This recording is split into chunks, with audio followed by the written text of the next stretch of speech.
In 2014, Fear Delegates was the mantra for the late Chief Executive Officer of the Forestry Commission, Kwejo Owusu-Efriye, who failed in his bid to retain his slot as the General Secretary of a party. Now, this, as I have said, has brought to bear the role of the delegates in such elections. My colleague, Evelyn Tingma, has been assessing what will be the role of these delegates and how intriguing the roles are being played out as the elections begin. A delegate is a person selected to represent a group of people at a political convention. Their purpose is to vote on candidates vying various positions ahead of general elections. The governing NPP has crossed the hurdle of electing constituency and regional executives and is heading towards its National Delegates Conference to elect national officers in a gradual build-up to the 2024 general elections. The NDC has also launched its campaign to start with branch elections, and hopefully other parties will follow suit. In all these, delegates are of paramount importance.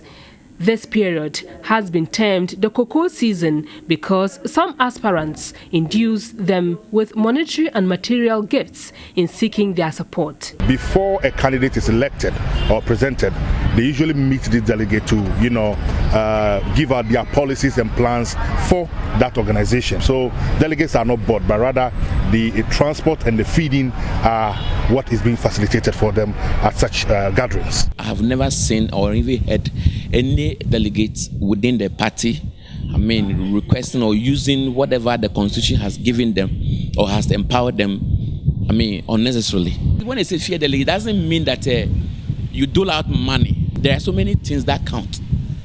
Your human relationship, your competency, and what you are bringing on board. But are delegates fully conscious of their central responsibility to deepen the democratic process with their votes? Or they are just wielding their enormous powers without responsibility? Before you vote for a person, you should have some sort of trust and confidence in the person that whatever policy that the person is, or the position that the person is going to occupy, should have some sort of translation in your well-being. I've never seen any delegate using their power to threaten anybody. No.